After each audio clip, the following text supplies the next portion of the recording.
So here's a picture of me when I was younger, when I was a good mom, with a growing family. I went on to have one more baby after my youngest daughter here. Beautiful family. Beautiful, beautiful, beautiful family.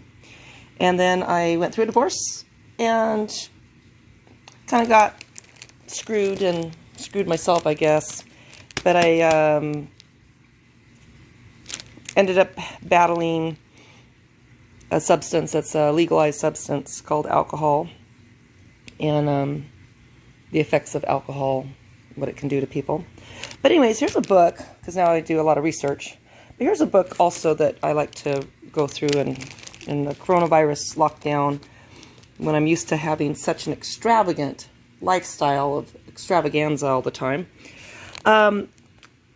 Here's the history of the word extravagant. The ghost of Hamlet's father disappears abruptly when a cock crows.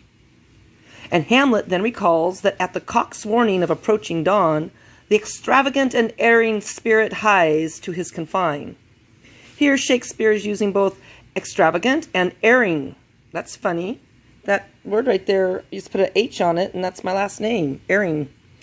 So extravagant and erring in their literal senses. Extravagant is derived from the medieval Latin extravagans and formed from the prefix extra, meaning outside or beyond, plus the verb vagare, to wander about, like a vagrant. Thus, an extravagant spirit is one that travels beyond the borders of his usual abode. Developing from its literal sense, extravagant came to mean exceeding the limits of reason or necessity, and lacking in moderation, balance, and restraint. From these are derived the related prodigal senses of extravagant, that is, spending much more than necessary. Oh, boy, we have an extravagant nation that spends much more than necessary on all sorts of things like unethical law practices and the separation of church and state, high cost of living. Err is similar in that it is derived from Latin errar, to wander. The earliest English sense of error is exemplified clearly in the general confession used in the Episcopalian service of morning prayer, which begins, "Almighty and most merciful Father, we have erred and strayed from thy ways like lost sheep." The sense of err, meaning to do wrong, derives fairly straightforwardly from this metaphor of wandering off the right path. Similarly, the earliest sense of erratic, also from Latin errar, is having no fixed course, wandering.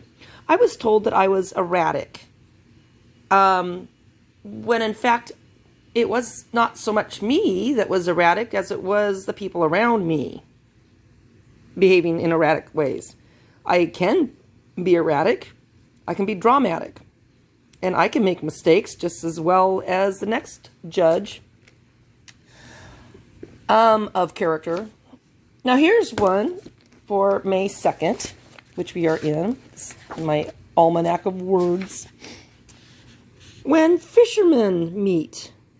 I was raised to be a fisher of men. Bill Brower submitted the following colloquy to Import, the in-house publication of the Port of Seattle. Read it and you will know a fisherman the next time you hear one. Probably sounds like a lot of Oregonians. Hiya, Mac. Hello, buddy. Been here long? Couple hours. Catching any? Got a few. Kinder thing? Bass and carp. Any size tune? Couple of pounds. Hitting hard? Sorta like. What choosing? Gobble worms. Fish on a bottom? Fishing on a bottom? Riding on a bottom. What you drinking? Jug of Jim Beam. I gotta go. See you around. Yeah, take it easy. Good luck. Yeah, we talk sort of like that. So, how long have you been here? A couple hours. kind are they? Bass and carp? Any size to them? You know, that's just kind of like a, what are those called? Accent. Okay, May 2nd. This is always fun to play with words this way. Shrinking drafting into A. Elliot shrank drafting down to A by dropping one letter at a time, using the remaining letters each time to make a new word. This is how he did it. First, he dropped the F from drafting and shuffled the remaining letters to make trading. Yes, you should always drop the F when you're drafting a letter to anyone. You should never use the F word. Okay, if you remove all the F's out of the words that you use, instead of the F word, you would just say uck. Then he dropped the D from trading and shuffled the letters to make rating. Yes, whenever you're trading something, you should always rate who you're trading with, and you should rate them high on the scale of A to Z. 1 to 10, you know, if you're rating a woman from 1 to 10, you should probably rank her as infinity. Just call her a goddess.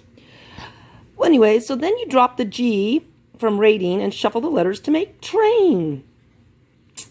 It'd be fun to go on a train trip. Get the hell out of Dodge some days. And then you can drop the I from train and shuffle the letters to make rant. I know how to rant. Yes, I do. I could rant about trains. I could rant about rain. You could have dropped the T and then had rain, because it's raining today here in Oregon. But anyways, then he dropped the R from rant and had an ant. Ant. Ants are, go to the ant and be wise. Then he dropped the T from ant and had an. And then he dropped the N from an and had a. So this here could be considered a poem. And you could title it A.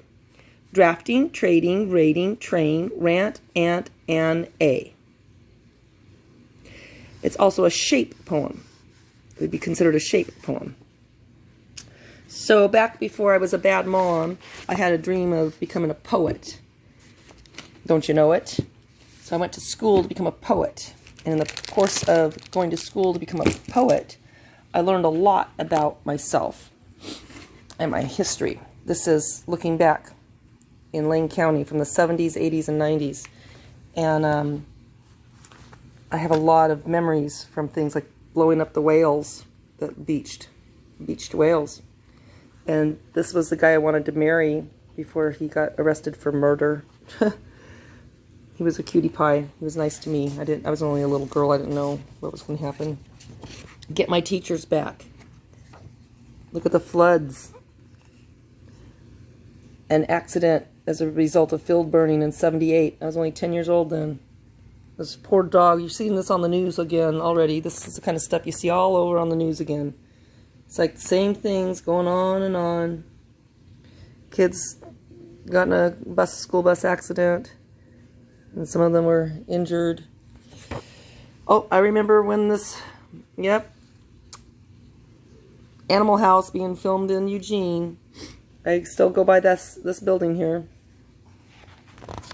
Kind of fun. Yep, look at that. Almost looks like my son playing basketball. Those hairdos. They're coming back. Some of these guys, I'm pretty certain I went to school with some of these guys. They sure do look familiar. That looks very familiar. She looks very familiar. Looks very, very familiar. Anyways, little girl growing up in Oregon, never thought I was going to be in a movie called We Need Rent Money. It's like Animal House, but updated. And in the 80s, remember that one too. Oh, nurses on strike. Yep, we're seeing that in the news again. Life goes on. Oh, look at the president coming to town. Yep, Joe Kennedy the third. There's a Kennedy Junior High School around here. Oh, look at that. Look at those sailors. Aren't they handsome? That was shot on my birthday. And 81, that's what was going on my birthday, while I was busy not celebrating it. Those little girls, they look evil. They look like they're up to no good. I'm sorry, but they just look like they've got some, they're planning something not good. They look like they should be on a horror film. Look at the tree. I tell people it's not always as safe over here in Oregon as you might think. Yeah, but it's fun. It's fun.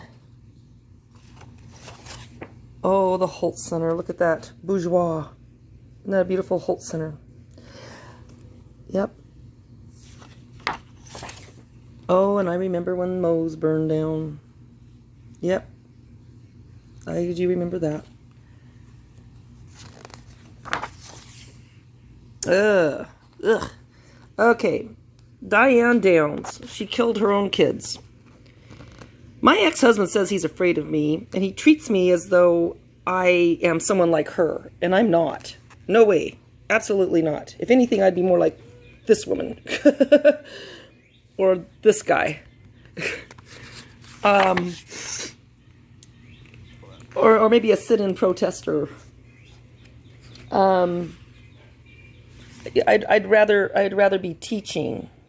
Teachers are at risk. I'd rather be teaching, or messing with people's hair, or doing a grounding with a bunch of hippies, or going on a merry-go-round, or slug queen. I was told she went for slug queen. Yeah, so I think my ex-husband's delusional and nuts. That's what I think. He's delusional and he's nuts. So, teach their own. I'm so old now. I'm so old. I should just consider myself dead already. With what I've been through. Armies made of lovers cannot fail. That's a good one to end on.